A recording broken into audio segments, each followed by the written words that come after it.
Hey guys, welcome back. This is video number 4, documenting the GoFundMe campaign for homeless in Nashville.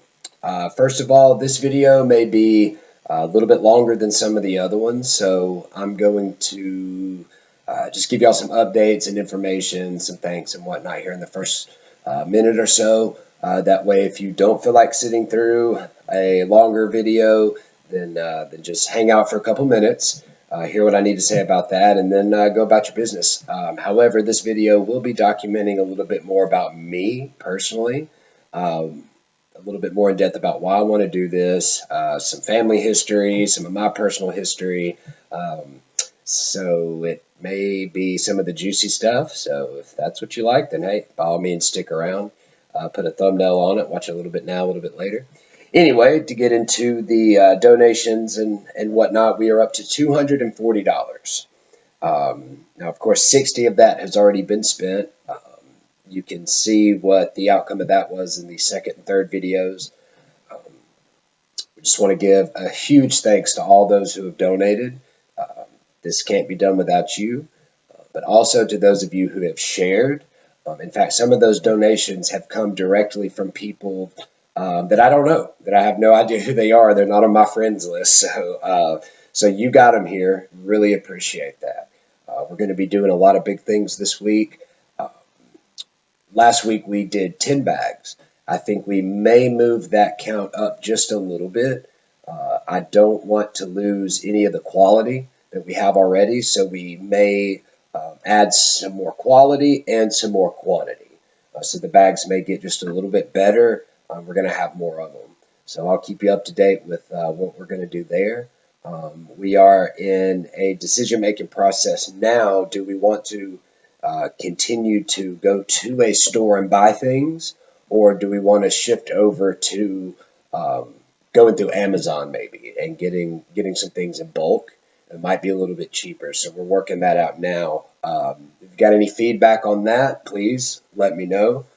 There is a comment section below. Also, you can message me personally and give me any experience, information, advice, whatever it is that you want to do. That'd be great. Um, so those are the plans for this week. That's where we're at with the campaign, and I can't wait to see more and do more. This has grown faster than I thought it would, honestly. Um, People are making some big donations. I think it's incredible. Um, and just to be honest, and I guess I should have known because, I've prayed for this thing. I've asked God about this thing. And I know that there are some of you out there who may not be in that realm of belief and Christianity and things like that. And for you guys, this isn't. I'm not trying to convert anybody. I mean, this isn't about me and my faith. Like that's not what the campaign is for. Homeless in Nashville, right? So, in my opinion, through my eyes, I feel like this is a God thing, and so that's just where I stand on that. But not trying to push anybody out, but yeah, it's just what I'm. This is what I'm feeling. So anyway, that's about it for the campaign. If you want to cut the video now, go ahead. But I encourage you to stick around because I want you to know more about me. I want all of you to know more about why I'm doing this. What is my connection to this community? Why do I feel so strongly about these people? And what can I do better than to share my life with you a little bit? So, first of all, acts of kindness. Why is it important? For me, acts of kindness is important because, in our mission statement, I mentioned that I feel like the meaning of life in general, the reason God put us here, the reason that we keep thriving and surviving on this planet is because we were put here to do for others. We were put here to share our experience, strength, and hope with other people so that the things that they're going through, they can see that another person has gone through it and get some hope from that.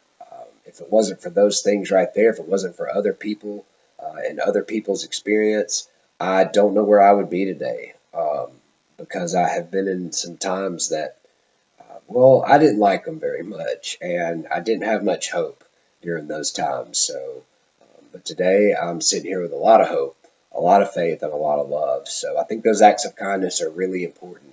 Even the smallest things, paying for somebody's food in the drive-thru, somebody behind you, making those anonymous donations. Um, I mean, you don't have to be anonymous. That's not a requirement, but um, just doing nice things, holding the door open for people, smiling at people.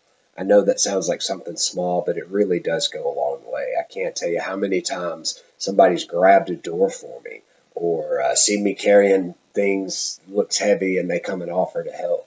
Um, and there have been some times where, it's thankless. So a lot of this stuff is thankless. And I think it's really important to get into a mindset where that's okay. I don't need for somebody to tell me thank you. That isn't why I'm doing this. This isn't why I do anything. However, I do believe that there was a time in my life where I was very focused on praise, very focused on self centeredness, my own ego. Things had to be my way or the highway. And I'm not going to say that I'm 100% fixed to that. That didn't just, happen overnight and that's the way that I am. I do struggle from time to time because I was like that for so long, that many times throughout the day or the week, even the month, I may get a little bit selfish. I may get a little bit self-centered, um, especially in traffic. I think that's one of the things that's kind of the measuring stick for me spiritually. Like, how am I treating others in traffic? Am I being conscious of the fact that my kids are in the car when I'm screaming at some old lady, right? So, we're working on it. But if I can ever get that down, I think I'll be beyond perfect, right? But anyway, so um, just wanted to share that with you. So I want to talk first about who I'm trying to affect. I know it's pretty obvious that the homeless community, and this is, of course, one individual at a time, um, so in groups of 10 and maybe 12 next week or this coming up week.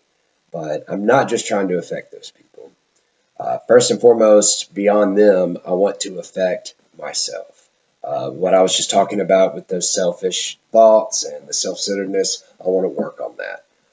I want to feel like I'm making a difference in the world, um, that I'm giving back what was freely given to me because, like I said, there were so many people in my life, friends, family, and strangers that helped me in a time where, honestly, I probably didn't deserve it. Probably didn't deserve the help. They did that out of the kindness of their heart. They did it out of pure love. And so I have to appreciate that. Now, I also want to affect the community. I want to affect the way other people are looking at their own lives. When they see what I'm doing, they're asking themselves, is there more that I can do? And it doesn't have to be for homelessness, obviously, but for anything, is there something I can do in this area for, kids, for single mothers, for drug addiction, for homelessness, for whatever the cause may be? You want to get more people in shape. You want to get more people focused on kindness in some other way, whatever that is to you. That's what I want to affect. I want people to see me doing this and say, okay, what more can I do? Um, Also, my family. I know that for a long time, my family probably didn't have much hope in me, just to be honest. And I don't blame them for that. I was hard to deal with for many years. So when they see me doing something like this, it's good, I think, for them to maybe say to themselves, "Wow, maybe he is changing. Maybe there is maybe what I did for him so many years ago is starting to bear fruit." We're starting to see that you know there's no regrets in the help that they gave. So there's that.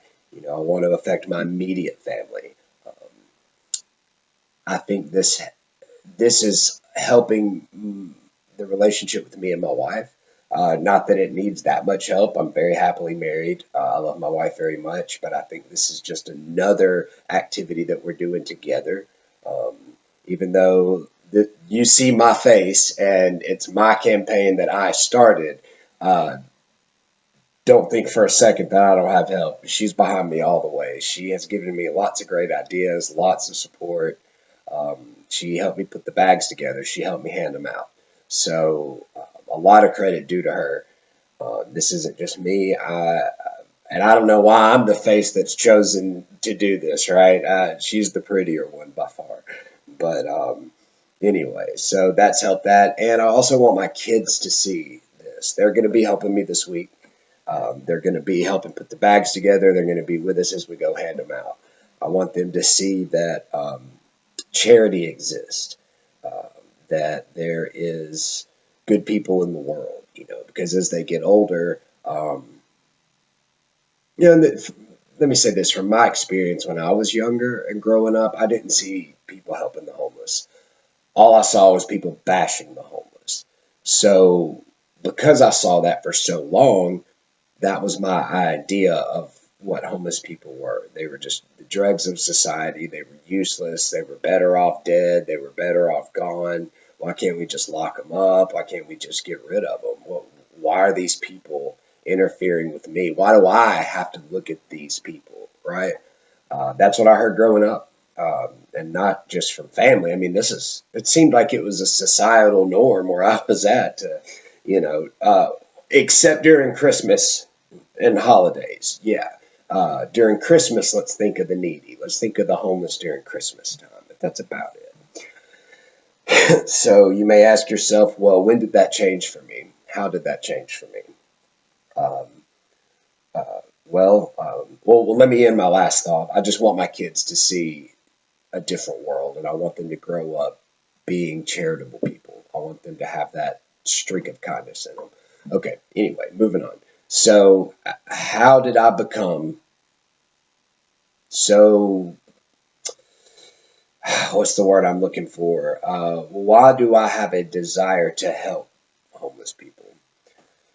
So, just to jump right into the deep water, there was a time in my life where I was actually homeless. And it wasn't just for a week because I ran away from home. It wasn't, I chose to, just live on somebody's couch instead of doing my own thing, which did happen. But that's not as deep as the rabbit hole goes for me, unfortunately. Um, I got to say this first. So, my dad was, and I guess still is, an alcoholic and an addict. And while today he's doing much better, for many, many years, especially my entire childhood and most of my adult life, I'm 33, by the way, and most of my adult life, he was a heavy, heavy drinker and drug user. He did a couple of years in prison during my lifetime, lots of stints to rehabs, different hospitals, things of that nature. So growing up was interesting. Some of the things that I saw, some of the things that I heard. Um, you have to give me a minute. Okay, so growing up was a little tough, and at one point I joined the military. Um, and it didn't start there, but that's when it accelerated. But I developed a drinking problem and a drug problem. Um, Before I went to the military, I did partake in a few things, some of the smaller things. But once I got out of the military, it was balls to the wall. I was into some heavier stuff. I suffered a few injuries during those years, and so naturally I got on painkillers. Um, Once I got out of the military, I found that my best friend was actually shooting heroin. Yeah, so that sounded like a good idea at the time, and that's what I did. And it took me to some places that I never thought I would go. I, when I talk about my dad, I don't want anybody to get the idea that I came from like a bad family, that my family life was jacked up, because that's not the truth. My mom, great person. Um, that whole side of the family is nothing but wonderful. My grandparents, my aunts, um, and I guess their husbands, who would be my uncles, they were really good to me. I mean, everybody was good to me. They tried. They really did. But the damage was done. And I wanted a dad. I wanted my dad. And when I got out of the military, he was just getting out of prison for the second time in my life. And I had this overwhelming desire to bond with him. Now, I was using at the time. So when me and him finally got together, we finally sat down face to face to have our first adult man to man conversation. What I found out is that we both had the exact same drug in our pockets, and we did them together. I know that sounds crazy to a lot of people. Anybody that's in my world, that has been in this world, it's actually not that crazy at all, because it's not the people who we are. I know that's hard to wrap your mind around, but I don't think that in a normal world like today, I don't think that would happen today. But at that time in our lives, we were both really strung out, and we were both desperate for more. And we saw each other as a way and a means to get more. So that's what we did. We used each other. Uh, but there was a psychological aspect going on there, where I think that he wanted a relationship with me and I wanted a relationship with him. So, some father and son duos, they like to throw the old pigskin around, or, go hunting or fishing. But no, me and my dad like to um, do drugs. So once that started, at first there was places to live. There was people's houses we stayed in. We found different friends of his, a friend of mine that was willing to house us, because we all had the same things in mind. We all had the same goal. But after a while, you start burning bridges. You know, things happen. And for a long period of time, we actually lived in my car, and we would drive to different places, abandoned gas stations. Um, there was some in particular that I'm thinking of. We would go to abandoned houses. We would find somebody that knew of a place that we could, get out of the rain, or, we could go here or there. And we never went to the mission. We were too good for that. You know what I mean? Isn't that crazy? So eventually, things got so bad that we split, and he went to jail. I went to rehab. So I wish that I could say I went to rehab, got out, and things were just fine and dandy after that. Unfortunately, that's not the case.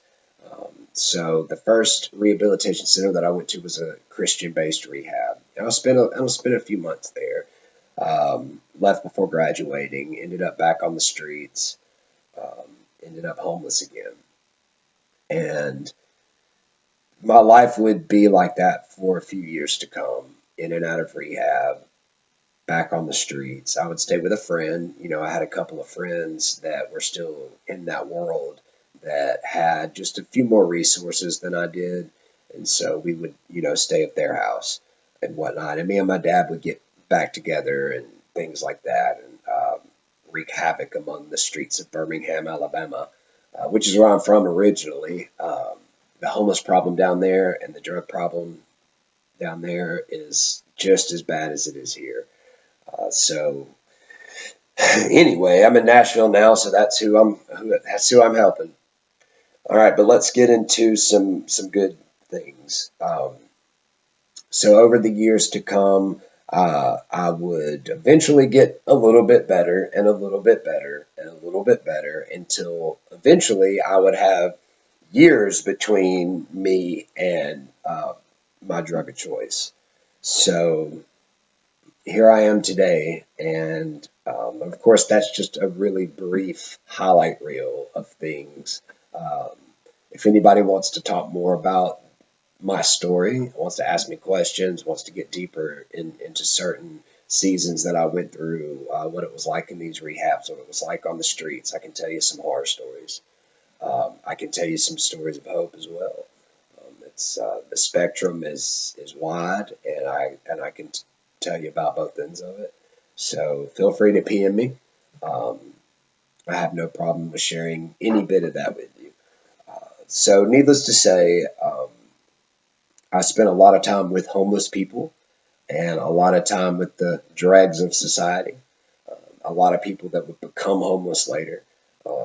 And after hearing story after story, thousands of people, I'm not even exaggerating this number, thousands of people that I've talked to in my life that are either within that homeless world or within the addiction world, what I found is that not everybody is a drag of society. A lot of people suffer from mental illness. A lot of us are veterans. A lot of people have the PTSD thing going on. I do not. I'm not going to claim that that's something I suffer with, but I have met many people that have seen some really horrible things in their life, and it has affected them. Um, so there's that. And what I found is that, you know, I don't feel sorry for people. I don't want people feeling sorry for me, but I do have compassion for people that struggle and that have had bad luck. There is that. Medical bills are a huge problem in this country. And if you don't have the right resources, if you don't have the family to fall back on, I mean, you can find yourself in the street really quick. Uh, and there are some programs out there to help people, but a lot of people just can't get it together long enough to get help. Getting into rehab is not easy. If you don't have money, good luck. Um, there's some long waiting lists for the government run facilities. And I don't know if there's any that are just run by charity. I think Scientology has one. You're welcome to look into that if you want. Um, but needless to say, there's just not enough resources to go around to people. Um, and so that's where I come in.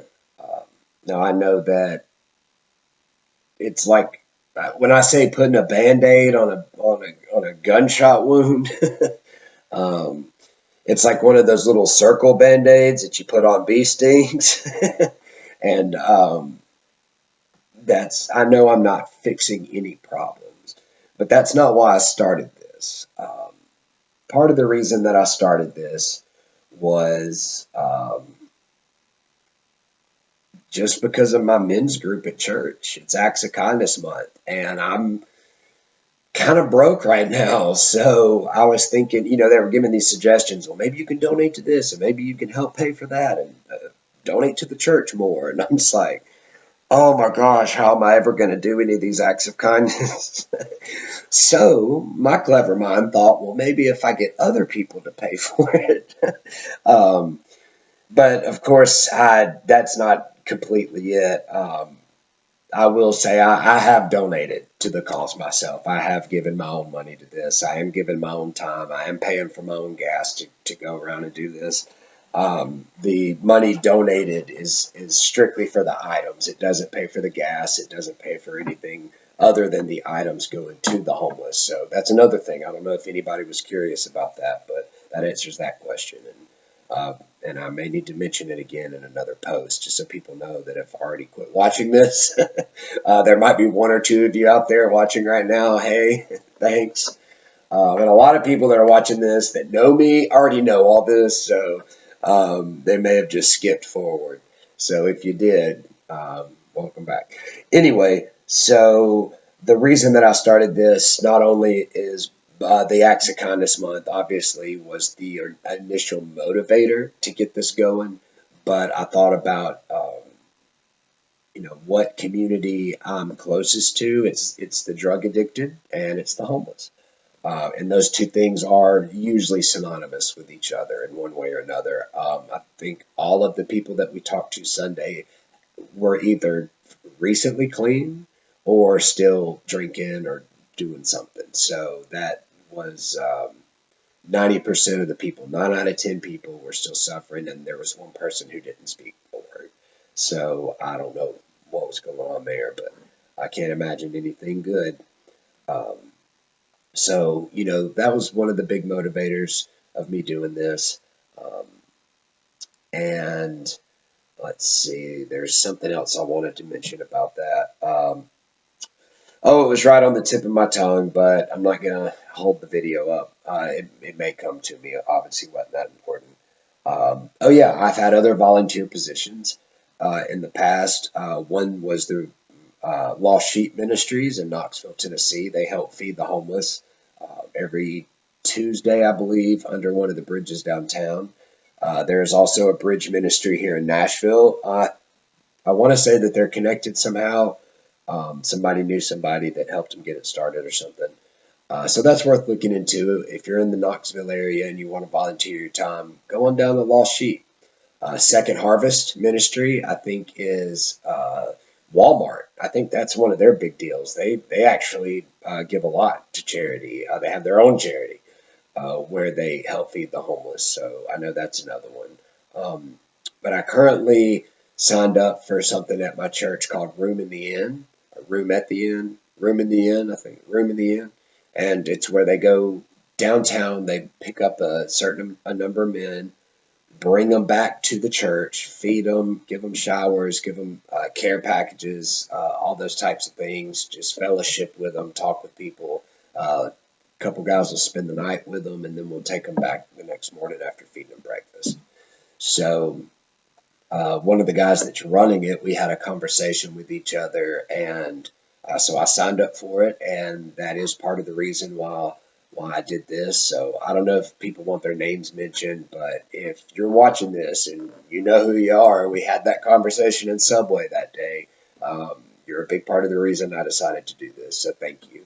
It's a gentleman in my men's small group at church, so appreciate that. Anyway, let's see here. Obviously, I got notes over here I'm looking at.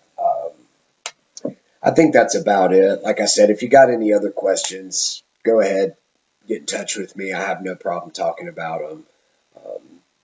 If you're one of the people who donated, shared, thank you so much. Keep sharing too. If you've shared once, awesome. If I could get you to share again, that would be even better because fresh reminders can spark new interest. I know the way Facebook works is there's only a few people that see your stuff out of your friend list. So if you really want to get involved with the sharing aspect, go through your friend list, find some people you haven't talked to in a while, and maybe share it with them. Or comment on some of their stuff so they see your page more. There's all kinds of ways to get people back into it. So do that. And let's get some more people in on it. Let's shed some more awareness. Let's get some more donations in. And I'm going to keep putting out these videos. I don't know if you're liking them or not. I definitely enjoy doing them. I think the next video, I'll put out another one either tomorrow or Thursday, talking more about statistics, talking more about testimonies, other people's stories. And let's see if we can't maybe even do some interviews with either somebody that works with the homeless or is homeless. So we're gonna do it that way. See if we can't figure that out. So anyway, love you guys.